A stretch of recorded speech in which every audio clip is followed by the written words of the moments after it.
NDA की बात होगी न यूपीए की बात होगी, तो झारखंड की माटी में इस मिट्टी को बचाने की बात करेगा उस पार्टी की बात होगी। दोनों सालू है। झारखंड में सदाचार को बहाल करने के लिए, कदाचार को मिटाने के लिए आज झारखंड के जनमानस को, झारखंड की युवा पीढ़ी को, राजनीतिक महत्व को, राजनीतिक समझ को आपके अंदर एक चेतना बनाकर जागृत करना होगा।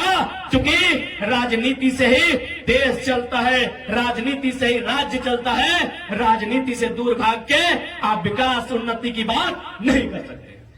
यदि गिरिडीह लोकसभा हम लोग फतह करते हैं, जैसा हमें जानकारी है, गिरिडीह लोकसभा में सिर्फ टाउन में केवल सदर में 200 प्लांट है, केवल सदर में 2000 फैक्ट्रियां हैं और हर एक फैक्ट्रियों में, हर एक प्लांट में यहाँ के विधायक सांसद दोनों को दक्षिणा जाता है, दोनों को चंदा जाता है। हम लोग वचन देते हैं। दुर्भाग्य का विषय आपको बताएंगे कि 4 यूनिट झारखंड में है। बीसीसीएल झारखंड में, सीसीएल झारखंड में, ईसीएल झारखंड में, सीएमपीडीआई रांची झारखंड में और हेडक्वार्टर कलकत्ता में है। ये झारखंड का दुर्भाग्य है। इसलिए आज कोयलांचल की नगरी में हम ये भी संदेश देंगे कि यदि गिरिडीह संसद के माध्यम से हमारी एंट्री लोकसभा में हुई तो विधानसभा, माफ कीजिएगा, लोकसभा के स्पीकर के सामने, माननीय प्रधानमंत्री जो उस समय होंगे उनके सामने हम सीधा सवाल करेंगे कि यदि कोयला के 4 यूनिट झारखंड में है तो हेडक्वार्टर कलकत्ता में क्या कर रहा है? चलिए झारखंड लेके आइए, झारखंड लेके आइए। हेडक्वार्टर धनबाद होगा, बोकारो होगा, रांची होगा, गिरिडीह होगा, कलकत्ता नहीं होगा। अब अन्याय झारखंड नहीं सहेगा। तो झंडा मैदान में हमारे सभा को अनुमति क्यों नहीं मिली? खैर कोई बात नहीं, आपने हमें झंडा मैदान में जगह नहीं दिया ना, आपका हर एक झंडा 2024 में कबाड़ देंगे विधायक जी, याद रखिए। विपक्ष की राजनीति करते हैं, ये पक्ष विपक्ष की राजनीति करते हैं। ये कहते हैं कि हम भारतीय जनता पार्टी के विपक्षी हैं। और आपको जानकारी होना चाहिए, ये दोनों साड़ू हैं, ये दोनों साड़ू हैं। सुदीप सोनो और निर्भय शाहबादी, ये दोनों साड़ू हैं। दोनों का कंपनी में, फैक्ट्री में 50-50 का पार्टनरशिप है। ये दोनों साड़ू, ये दोनों साड़ू और झारखंडी बुड़बक, ये दोनों साड़ू है। खाली छोट मोट में लोग ड्रामा करता है। इसलिए अब ना यहाँ एनडीए की बात होगी न यूपीए की बात होगी, तो झारखंड की माटी में इस मिट्टी को बचाने की बात करेगा उस पार्टी की बात होगी। दोनों साड़ू है। सुने डीसी का भी योगदान है, अब वर्तमान की पूर्व नहीं मालूम। दोनों साड़ू को डीसी भी सहयोग करते हैं कि कहे आप लोग अकेले माल हड़प रहे हैं, 2-4 हिस्सा हमें भी दीजिएगा। यही हमारे लोकतंत्र की तस्वीर है आपके साथ।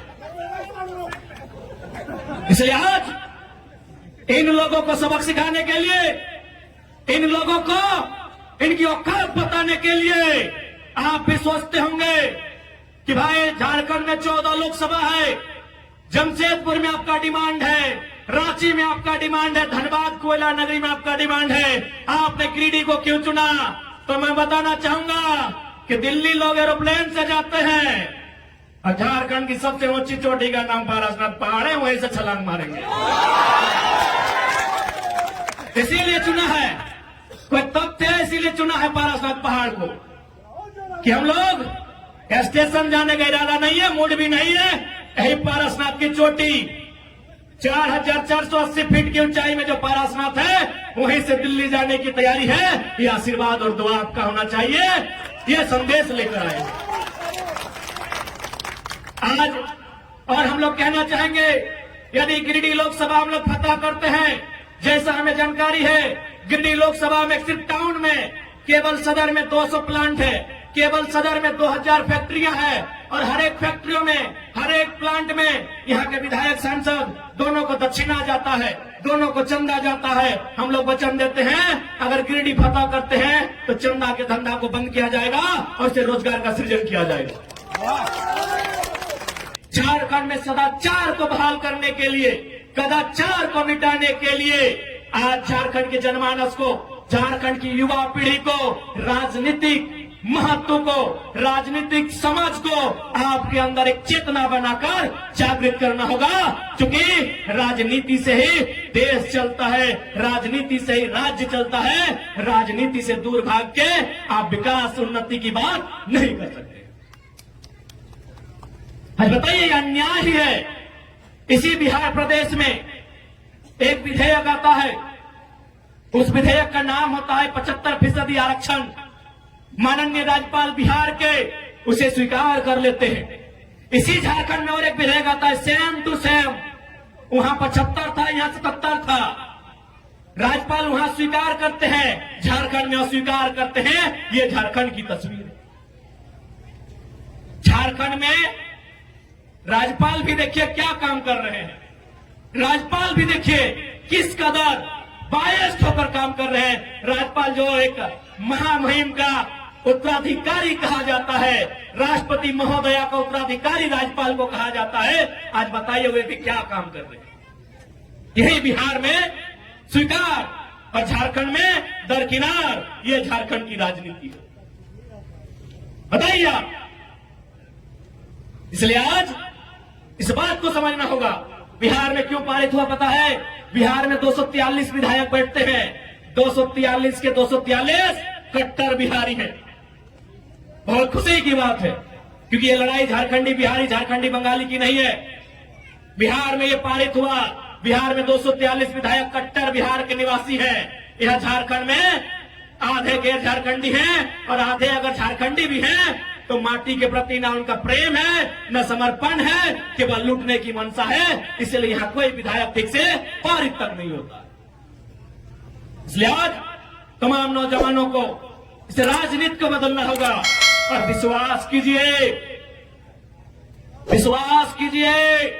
जिस दिन नौजवान आई हेट पॉलिटिक्स नहीं, आई लव पॉलिटिक्स कहेंगे, कसम से बदलाव होगा। आज वो लड़का, साधारण सा लड़का, 2 साल पहले जिसको कोई जानता नहीं था, आज राजनीति में ईमानदारी पूर्वक आया है, समर्पित भाव से आया है और संविधान को पढ़ के आया है। इतना ताकतवर बना है कि गिरिडीह और धनबाद में लोग हिम्मत नहीं कर रहे कैंडिडेट कौन होगा।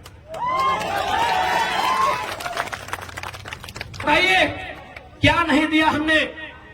आज गिरिडीह में सीसीएल, धनबाद में बीसीसीएल, रामगढ़ में सीसीएल, गोड्डा में एसीएल, रांची में CMPDI, coal India of India. India में जो कोल इंडिया है उसकी 8 यूनिट होती है। सुदीप सोनू जी भी थोड़ा सुन लेंगे, क्योंकि हमको उम्मीद है नहीं जानते हैं। यही तो खासियत है पैसा कमाए कि हम केवल लीडर नहीं है विधायक जी, टीचर भी हैं। वीडियो देख के सीख लीजिएगा, सीख लीजिएगा। और ऐसे भी हमारे भाषण का नकल करते हैं, उनके सहयोगी हमें बताए हैं। विधानसभा के भीतर हमारे भाषण को इन्होंने नकल करके रखा है। अच्छी बात है, ये बच्चे, इस बच्चे के लिए गर्व की बात है। तो सुनिए माननीय विधायक जी, क्योंकि हमने कोयला पे बात किया है, गिरिडीह में सीसीएल है।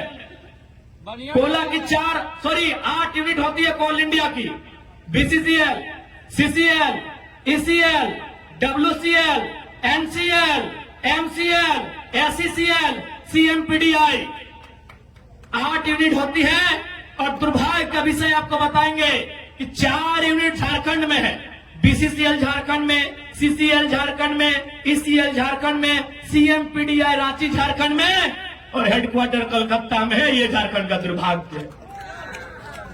इसलिए आज कोयलांचल की नगरी में हम ये भी संदेश देंगे कि यदि गिरिडीह संसद के माध्यम से हमारी एंट्री लोकसभा में हुई तो विधानसभा, माफ कीजिएगा, लोकसभा के स्पीकर के सामने, माननीय प्रधानमंत्री जो उस समय होंगे उनके सामने हम सीधा सवाल करेंगे कि यदि कोयला की 4 यूनिट झारखंड में है तो हेडक्वार्टर कलकत्ता में क्या कर रहा है? चलिए झारखंड लेके आइए, झारखंड लेके आइए। हेडक्वार्टर धनबाद होगा, बोकारो होगा, रांची होगा, गिरिडीह होगा, कलकत्ता नहीं होगा। अब अन्याय झारखंड नहीं सहेगा, नहीं सहेगा झारखंड अब अन्याय। बताइए, अभी बताइए कि हमारी मांग गलत है?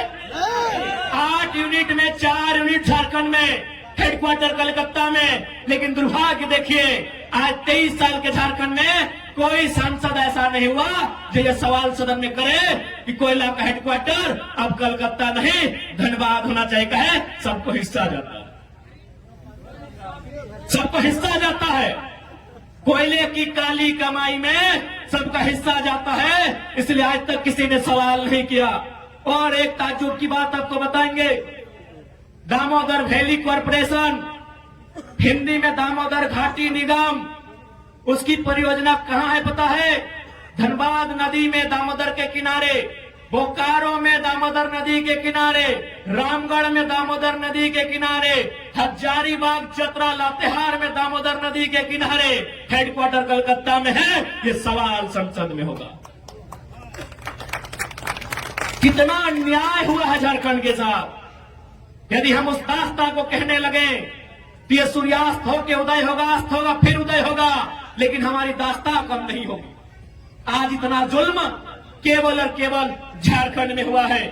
इसीलिए किसी ने कहा कि हमार पानी हमार पसीना, कि हमार पानी हमार पसीना, और बिजली जले तो शेख हसीना। हमें एक बात कहेंगे, हमें बांग्लादेश की प्रधानमंत्री शेख हसीना से आपत्ति है, बाकी हमारे फरजान भाई हैं, इनकी भी फुआ शेख फातिमा है, उन बिजली जलाए हमें आपत्ति नहीं है। हाँ, हम कहना चाहेंगे हमारे फरजान भाई हैं, आगे शेख साहिद भी आए हैं, सानिया बहन भी आई है, और रिजवान ऑलरेडी है, और हमारे रोकी शेख भी है, तो उनकी भी फुफी जान का नाम शेख फातिमा है, वो बिजली जलाए हमें आपत्ति नहीं है। हमें ये आपत्ति है कि पानी हमारा पसीना हमारा बांग्लादेश की प्रधानमंत्री क्यों जलाई, ये बात की आपत्ति है। बाकी हमारे फरजान भाई हैं, इनकी भी पुप्पी जान का नाम शेख फातिमा है, वो जलाए हमें कोई आपत्ति नहीं।